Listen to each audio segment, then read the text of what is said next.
किसी ने सवाल पूछा है कि अगर कोई आदमी रिलेशनशिप में है, कोई लड़का रिलेशनशिप में है और वो आपका विश्वास बार बार तोड़ता है और विश्वास तोड़ता है और उसकी गलती और जिम्मेदारी भी नहीं लेता और वो बोलता है कि यार छोटी छोटी बातों को इशू क्यों बनाते हो आप, अगर मैंने किसी और लड़की से बात कर ली तो इसमें दिक्कत क्या हो गई, और मैं आपके साथ इस वक्त मौजूद हूँ तो आप क्यों इन छोटी छोटी बातों को लड़ाई करके, इन छोटी छोटी बातों पर लड़ाई करके इस वक्त को ख़राब कर रहे हो। आप क्यों नहीं इस वक्त का मज़ा लेते, आनंद लेते, क्यों नहीं इंजॉय करते, क्यों आप पुरानी बातों को ले आते हो और छोटी छोटी बातों को इशू बनाकर इस वक्त को भी ख़राब कर देते हो। तो ऐसी सिचुएशन में क्या करना चाहिए, ये था सवाल।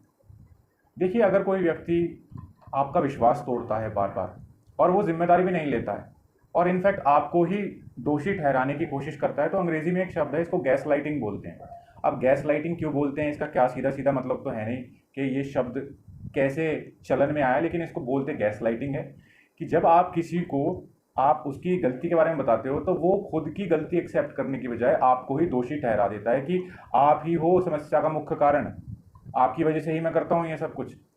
जबकि वो व्यक्ति गलत होता है, उसको जिम्मेदारी लेनी चाहिए, लेकिन वो नहीं लेता है और वो बार बार आपको यही कहता रहेगा कि पुरानी बातों को तुम ले आए, फिर से तुम्हें नहीं लेके आना चाहिए था। तुम पुरानी बातों को ले आते हो और ये जो मौजूदा वक्त है उसको बर्बाद कर देते हो। अगर मैंने अपनी किसी फीमेल फ्रेंड से बात कर ली तो तुम्हें दिक्कत क्या है? अगर कोई खुद से मेरे पास आती है, बातचीत करती है और मैं उससे बात कर लेता हूँ तो तुम्हें दिक्कत क्या है? आपको टाइम भी नहीं देता है। तो देखिए, इस सिचुएशन में हमें एक बात समझ में आती है, मैं यही कहना चाहूँगा कि ऐसे व्यक्ति को पूरी तरीके से पता होता है कि वो क्या कर रहा है, और सवाल ये उठता है कि अगर उसे पता है कि वो क्या कर रहा है तो सवाल ये है कि क्यों कर रहा है वो। क्योंकि आम तौर पे जब से रिलेशनशिप स्टार्ट्स हुए हैं तभी से चीटिंग्स भी स्टार्ट हो गई थी। लोग जब से रिलेशनशिप में हैं तब से एक दूसरे को धोखा देते आ रहे हैं, ये कोई नई चीज़ तो है नहीं। लेकिन वो जो लोग धोखा देते हैं वो क्यों देते हैं, अब सवाल ये है। और दूसरी चीज़ है कि जब देते हैं तो फिर कैसे देते हैं। पहली बात तो ये है कि अगर देते हैं तो वो चोरी छिपे देते हैं, कोई खुलेआम नहीं देते, क्योंकि उनको पता है कि जो उनका पार्टनर है वो उनको टॉलरेट नहीं करेगा और वो छोड़ देगा। एक बात तो ये साफ है।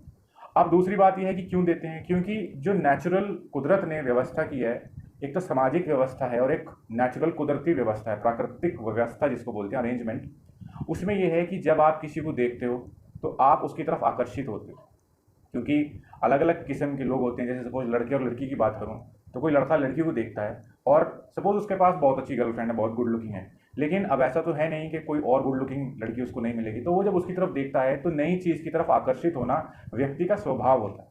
अब जैसे कोई चीज़ आपके पास है, जब तक वो आपके पास नहीं है तब तक तो आपको ये क्यूरियोसिटी, उत्सुकता बनी रहेगी कि मेरे पास ये आ जाए। सपोज वो चाहे मोबाइल फ़ोन की बात कर लो, चाहे गाड़ी की बात कर लो, चाहे नौकरी की कर लो, कुछ भी चीज़, जिस चीज़ को आप पाना चाहते हो, जब तक वो आपके पास नहीं है तब तक आप उसको लेकर बेचैन रहोगे। लेकिन जब वो आपके पास आ जाएगी तो आप 2-4 दिन खुश हो जाओगे, 10-15 दिन हो जाओगे, महीना 2 महीना हो जाओगे, लेकिन उसके बाद उसका आकर्षण धीरे धीरे खत्म होने लगता है, कम होने लग जाता है, और फिर वैसी ही कोई चीज़ आप फिर से ढूंढने लग जाते हो।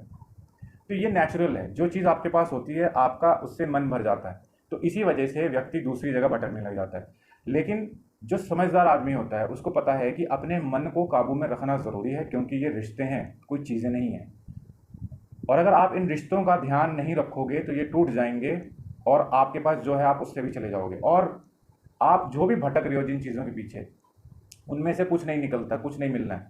रिश्तों का जो कारण है वो होता है कि हमारे सुख दुख में काम आए।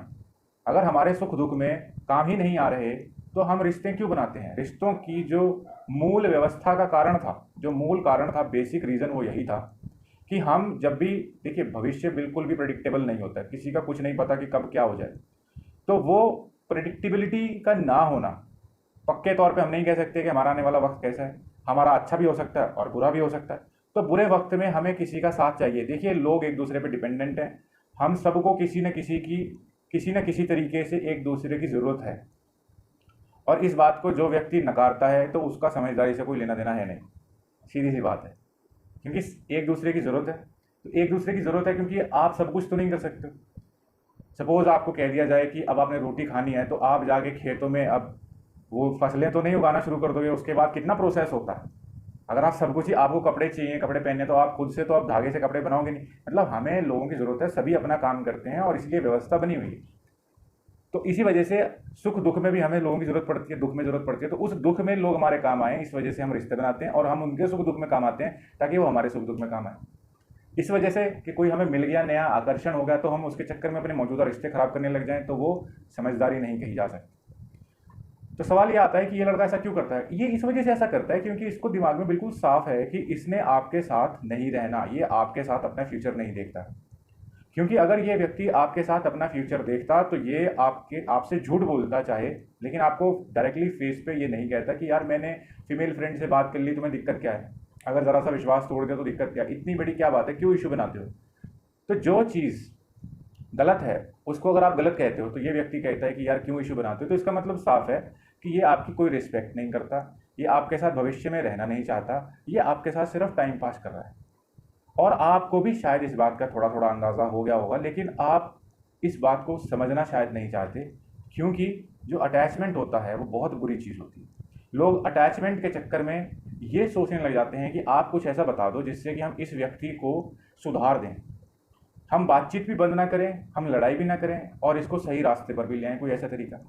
तो ऐसा कोई तरीका मौजूद नहीं है पूरी दुनिया में कि आप किसी को रास्ते पे ले आओ और उसको समझा दो जो समझना नहीं चाहता। आप सिर्फ उसको समझा सकते हो जो गलती कर रहा है, लेकिन जो जानबूझ के गलती कर रहा है आप उसको ठीक नहीं कर सकते, क्योंकि इसको पता है और वो आपके साथ क्यों नहीं रहना चाहता। उसका बहुत सारे कारण हो सकते हैं, शायद इस वजह से एक कारण ये हो सकता है कि आप उसके टाइप की नहीं हो। कुछ लोगों को पैसे वाली लड़की चाहिए, काम करने वाली चाहिए, कुछ को खूबसूरत चाहिए, कुछ को, सबके अपने टाइप्स हो सकते हैं। तो इसके दिमाग में ये साफ है कि ये आपके साथ शादी नहीं करना चाहता, आपके साथ भविष्य नहीं देखता। इस वजह से ये बेशर्मी से ये बातें बोल देता है कि मुझे तुम परेशान मत किया करो छोटी छोटी बातों को लेकर, क्योंकि ये अच्छे से जानता है, इस बात को लेकर पूरी तरीके से आश्वस्त है कि आप इसको नहीं छोड़ोगे, चाहे कुछ मर्जी हो जाए, आप इसको नहीं छोड़ोगे। क्योंकि पहले भी ऐसी बहुत बार चीज़ें हुई होंगी कि जब आपकी और इसकी लड़ाई हुई होगी, लेकिन आपने इसको नहीं छोड़ा, क्योंकि आपको अटैचमेंट है, आपने इसमें ज़्यादा इमोशनली इन्वेस्ट किया। लेकिन इस आदमी ने आप में इमोशनली इन्वेस्ट नहीं किया, और ये व्यक्ति प्यार को भी नहीं जानता।